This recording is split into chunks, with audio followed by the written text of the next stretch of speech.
June মাস মানে Atlantic মহাসাগর অঞ্চলে হারিকেন মৌসুমের শুরু।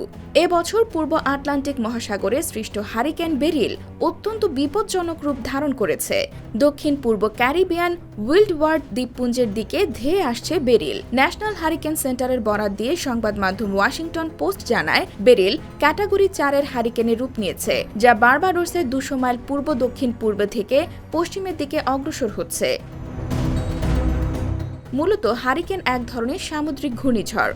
উত্তর আটলান্টিক মহাসাগর, মধ্য ও পূর্ব উত্তর প্রশান্ত মহাসাগর, ক্যারিবীয় সাগর এবং মেক্সিকো উপসাগরে তৈরি হওয়া ঘূর্ণিঝড়কে হারিকেন বলা হয়। সাধারণত যুক্তরাষ্ট্র, মেক্সিকো, কিউবা ও ক্যারিবীয় অঞ্চলের দেশগুলোতে এই হারিকেন আঘাত হানে। এবারের মৌসুমে ক্যারিবীয় অঞ্চলে আঘাত হানতে যাওয়া প্রথম হারিকেন হল বেরিল। ইতিমধ্যে এটি অত্যন্ত বিপজ্জনক ক্যাটাগরি 4-এ উন্নীত হয়েছে, অর্থাৎ ঘূর্ণিঝড়টি উপকূলে 179 থেকে 209 কিলোমিটার বেগে আছড়ে পড়তে পারে। আবহাওয়াবিদরা বলছেন, পূর্ব আটলান্টিক মহাসাগর লাগোয়া উইন্ডওয়ার্ড দ্বীপপুঞ্জ অর্থাৎ সবার আগে Dominica, Martinique, Saint Lucia, Saint Vincent এবং গ্রানাডাইন্স ও গ্রেনাডাতে আঘাত হানতে পারে এই ঘূর্ণিঝড়। এ সময় সব দ্বীপের সমুদ্র উপকূলীয় এলাকায় জলোচ্ছ্বাসের পাশাপাশি ভারী বৃষ্টিপাতের শঙ্কা রয়েছে।